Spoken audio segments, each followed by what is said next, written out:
Hi guys, welcome to my channel Blu-ray Ben. Today what I want to talk about is classic movie monsters or classic creature feature movies. Before I do that, I just want to apologise to anyone on or sort of in the BlueTube community if I haven't seen your video this week or last week, or I haven't replied to one of your comments that you left on my video. As many of you probably know, I live in Spain and Spain's been really badly hit with the coronavirus.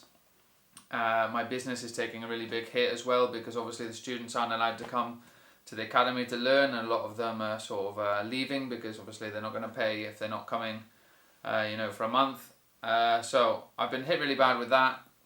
I've been trying to do sort of work on the internet via Skype and things like that to try and minimize the damage, but it just left me with no time and I'm just stressed all the time. So I wanted to try and get this video out because I do like doing a video once a week. Last week I put one up, but it was one that I'd already recorded a couple of months back just in case I had an emergency, I couldn't do it.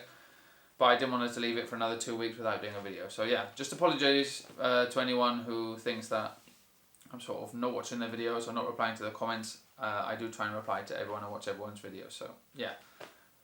Okay, so when I get straight into the video, as I said, it was classic monster movies or creature features. It's one of my favourite genres, and in my collection I love having these, really, really old sort of fantasy, science fiction creature monster movies. They just really impress me, the way that people like Ray Harryhausen and all the greats were able to produce these type of films at such a high level, back in the day when the technology wasn't really sort of up to the standards that is now, obviously. And young people really sort of hate on these movies when they sort of see them. They think they're just absolute rubbish, but in the day when they came out, they were like the Avatar or the Lord of the Rings or the Avengers of their time. And I think that we shouldn't forget about them. We should sort of, keep watching them and give credit where credit is due to the people that, made them happen. I also wanted to comment that recently a lot of companies have been releasing these old sort of classic monster movies. And other classics as well. HMV and their premium releases, 101 Films, Indicator, all these companies are doing a great job of re-releasing, in HD or even in 4K, these great classics. And I'm so happy to be picking them up bit by bit. So what I'm going to do is I'm going to show you the movies that I've got in my collection. I'm actually going to do it by year, the year they were made.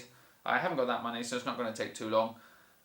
But yeah, I do know there are still a few out there I need to pick up, and I do know that a lot of them I have on DVD, but I'm waiting for a good release to come out so I can upgrade them. Okay? So I'm going to get into this now. So the first movie I've got, and the oldest one, is from 1925, which is Sir Arthur Conan Doyle's The Lost World. Okay, I've actually written them down, otherwise I wouldn't remember the years and the dates.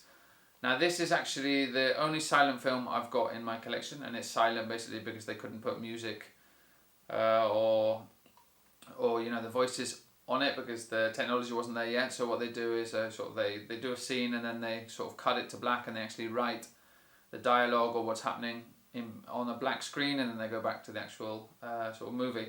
I say it's in black and white, but this does actually have different tones. Some are more black and white, some are orangey, some are greeny. So there are some sort of colour tones there, but basically it's black and white and a silent film. Not a very long film, but thoroughly enjoyable, and one that I watch once a year because it's just, it's the oldest movie I've got in my collection. It's just amazing to see, in 1925 what they were capable of doing. So yeah, that's The Lost World. There are a lot of other Lost World movies out there, but this is the original and the best in my opinion.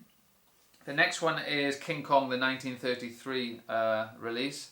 This is what I was saying, premium collection from HMV, they released this. So yeah, great release, and happy to have this in my collection. I love all the King Kong movies, even the most recent. I think it's Skull Island.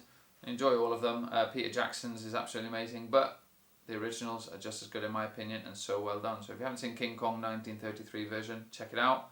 And if you want to pick it up in HMV, they got this really good release.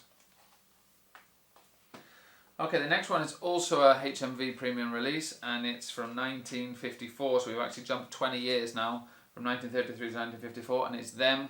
It's one of my favourite giant bug attack movies, and it's about, giant ants that sort of attack people. Not really much more to say about that. It's in black and white, and yeah, great movie, definitely check that out. That's Them. Okay, the next one is another insect attack movie. Obviously by the title you'll know. It's from 1955, so a year after Them. It's Tarantula. This was one of my favourite movies, from a kid. I watched it when I was a kid with my dad, and it scared the hell out of me. And yeah, when I picked up this release from 101 Films and revisited it, I thought that maybe I wouldn't like it as much, but I think I liked it even more because it's just so creative the way they've done it with, real tarantulas, but they've sort of put them onto the screen and they look huge. So well done, and a great creature feature sort of insect attack movie. Okay, the next one is actually released from Arrow Video, and this is in 1957, this release. This is The Incredible Shrinking Man. I have to say that this is probably my least favourite of all the sort of monster creature feature classic movies I've got. I revisited it recently and I didn't enjoy it as much as I thought I did, because there wasn't actually that many sort of monsters and things. There's a big spider and the cat and things like that, and a bird. But I would have preferred to have sort of more dangerous sort of creatures in it. But yeah, still a great film, and one of these films that really makes you think what you would do if you were sort of shrunk down to the size of a sort of nail.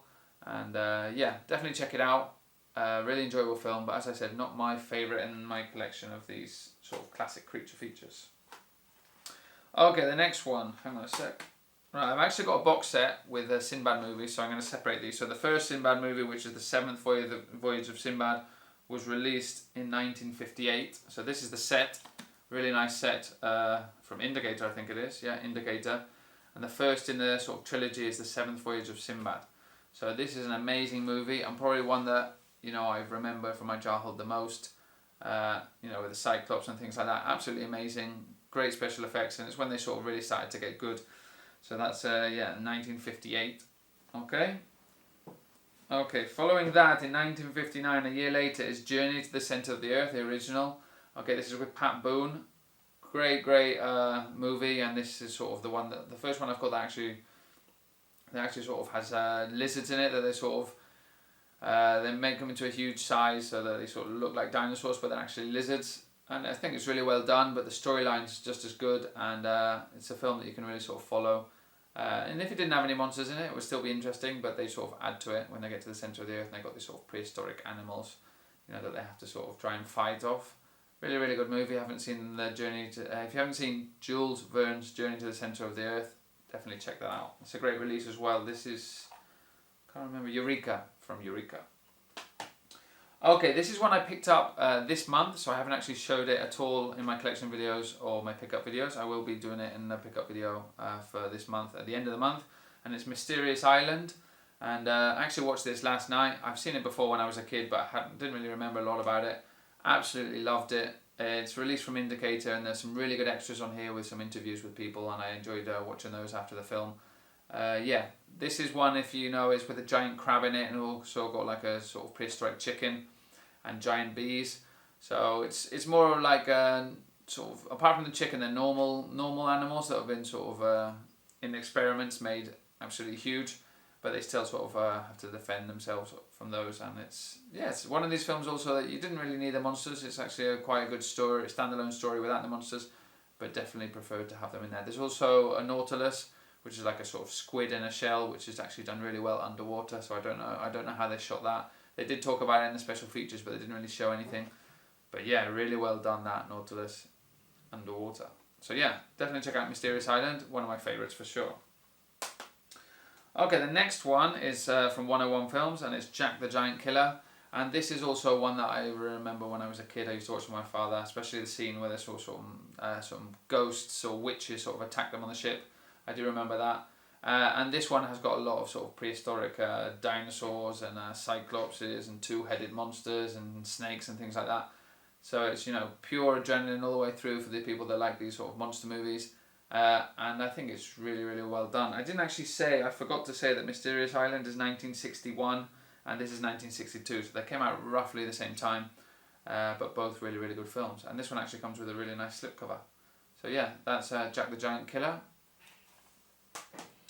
Okay, now the next one is probably one of the most famous of these creature feature classics, which is Jason and the Argonauts, which was in 1963.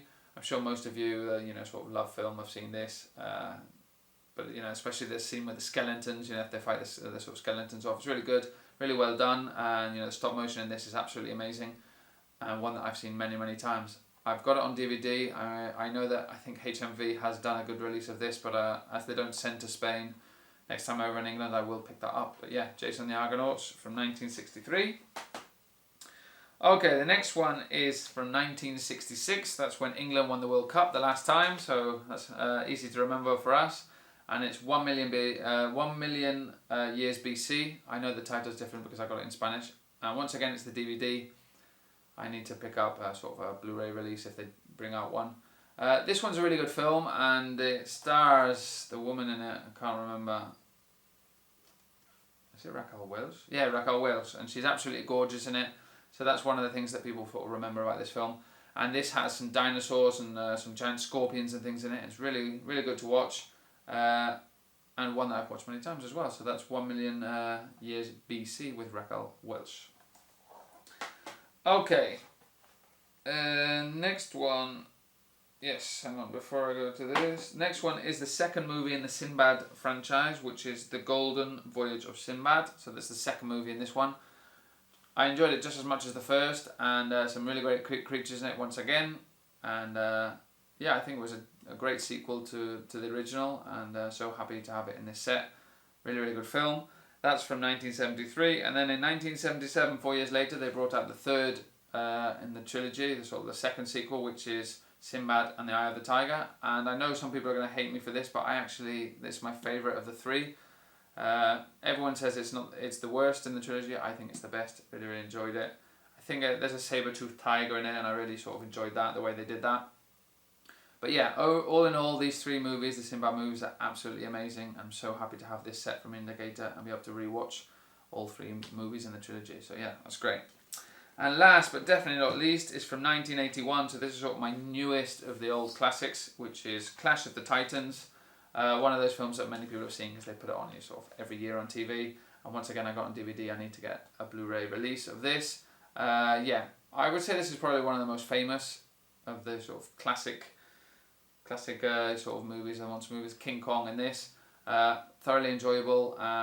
One thing I like about this is Medusa, the woman with the snakes, it's for hair. Really, really good. That scene is absolutely amazing. And yeah, one that I watch very often as well. That's Clash of the Titans. Okay, so that's it. That's my collection. If you've got any recommendations for any sort of special classic creature feature movie monsters, especially if they've been released on Blu-ray, because I prefer to wait until they're released on Blu-ray, definitely give me those recommendations. Leave a comment down below, let me know what you think, and of course give this video a thumbs up, and subscribe to my channel if you haven't. Thanks for listening guys, and see you soon. Take care.